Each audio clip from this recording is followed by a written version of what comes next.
Yeah. What's going on, y'all? Welcome back to Going for Two. I am Q1 Humphreys, and I wanted to talk about a pretty slept-on team, in my opinion. A pretty slept-on team in the Western Conference in the Houston Rockets. Now, before I dive any further into them, make sure y'all hit that subscribe button, like, comment, subscribe, share with y'all folks, and let's get right into it. The Houston Rockets, to me, they are the most slept-on team in the Western Conference. Now, the reason I say that is because they are the second seed, and nobody's talking about them as a real threat to win the Western Conference. But this team has some really good wins over the past couple of games. You know, last night they had a 106-96 win against the Golden State Warriors, a game where Steph Curry, a player was averaging over 40 points through the month of April, was held to only 3 points and one made field goal.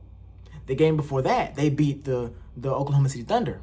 And they didn't just beat them. They won by, I want to say, 14, 15 points, but they had them by 20 points at one point. And that is what I'm saying, as in nobody's really talking about this team that much. And I think the story with this team really goes back to last season. Last season, the Houston Rockets started out slow. You know, they're a pretty young team with a new head coach in Ime Udoka.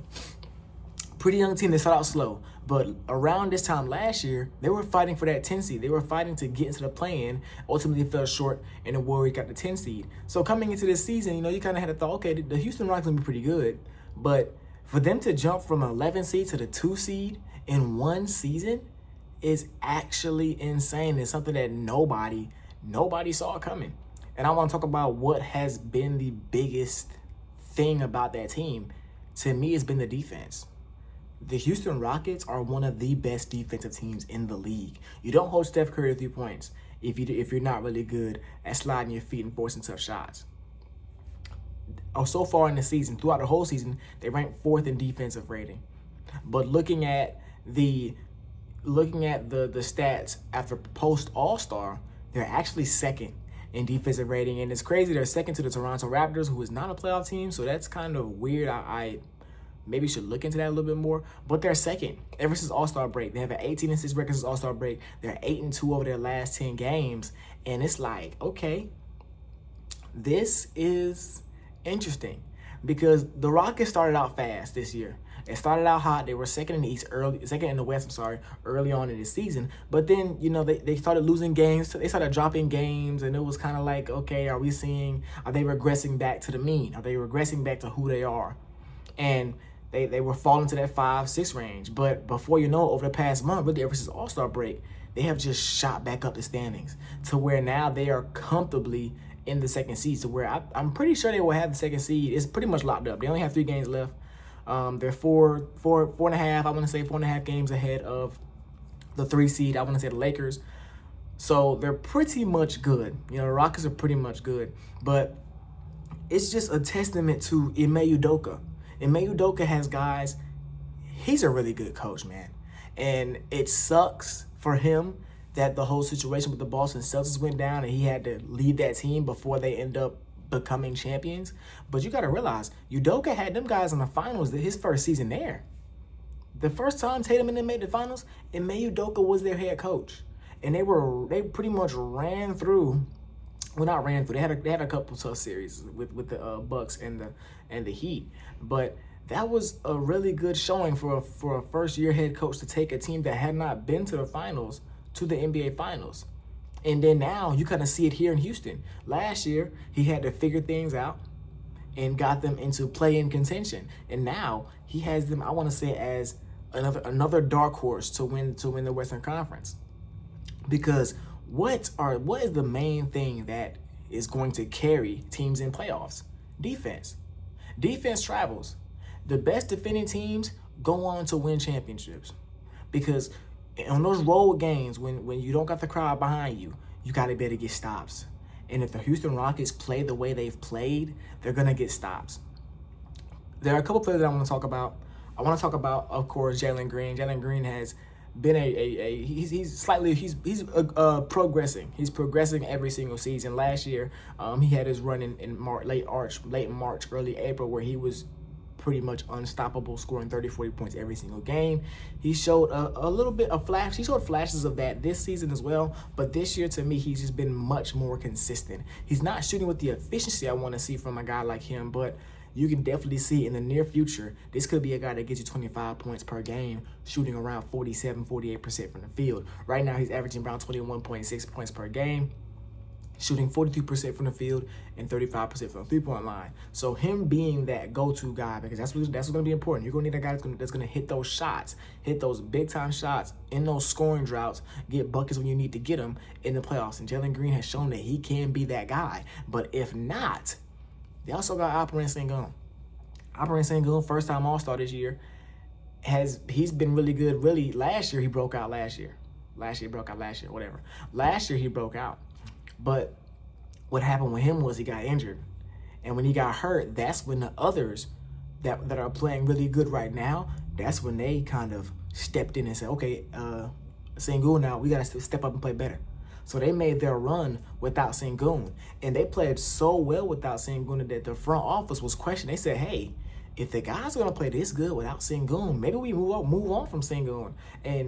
But they said, no, we're going to stick it out. We're going to thug it out with Sengun. And as you can see now, that was a great, very, very good decision, because Sengun is a stat sheet stuff for himself, averaging 19 points, 10 rebounds, and around 4 or 5 assists. He's that baby Jokic. He's not Jokic, but he's probably the closest thing to Jokic as far as skill set in the NBA to me. And you know, if a guy like that develops, then that is going to be a legit problem for the Western Conference and for the NBA.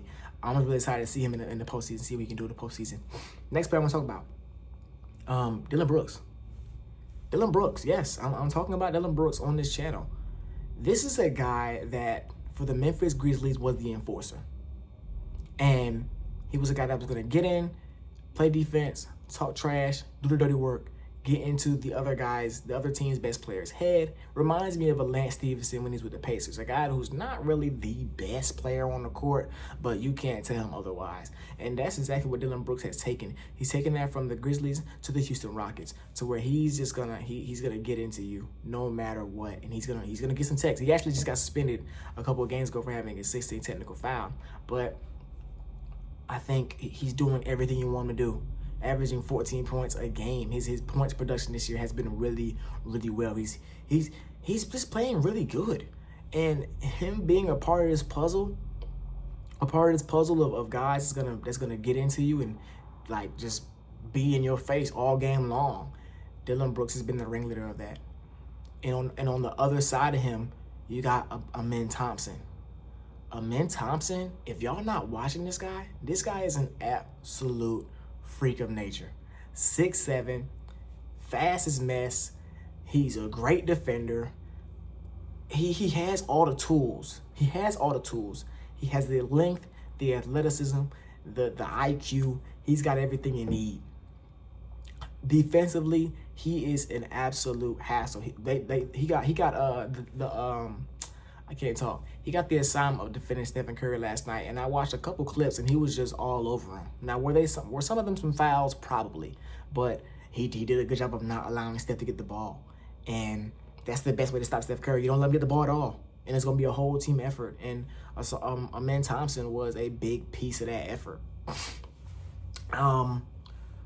Yeah, going back to Amen, like, offensively, I think he has some room to improve. If he gets a 3-ball, he's got it. If he gets a 3-ball or a consistent jump shot, he might be one of the best players in the world. That's just how good this guy is going to be. That's how good he is right now, man. And once again, seeing him in the postseason is something that I am especially looking forward to. But yeah, man, the Rockets they're just really good. The defense, they're one of the best rebounding teams as well. I'm not too big in the advanced stats, but rebound percentage is something that you would keep an eye on if you're really good at it. Rebound percentage is, obviously a percentage of you getting rebounds versus the other team. They have a 53% rebound percentage, which means more often than not, when that ball comes off the rim, it's going into a Rockets player's hands. And that is just a testament to the length and the size they have. This is a really big team. aside from Fred VanVleet, I didn't even talk about him, has been the perfect vet for this team. A guy that has championship experience. A guy that when he was hurt, you know, he was still having that same impact on the bench, but now he's back on the court. He's back to doing what he's doing. He's playing really well as well, averaging 14 points as well. So this is a full unit. A full unit. I don't know how far they're gonna make it in the Western Conference, but I'm not. You know, people like to pick matchups. People like to say, okay, let me get this team. Houston is not a team that you would want. If you got to see them, fine. Of course, you got to see them over to OKC, but it's not a team that you're salivating to play against. I don't think there's been no team this season that has absolutely had their way with Houston, and I don't think that's going to be the case. I think they're going to be a tough out for whoever puts them out in the playoffs. But that's all I got for y'all, man. NBA playoffs should be starting up in about maybe a week and a half. Really, really excited for that. Until next time, going over to, we out of here. Yeah.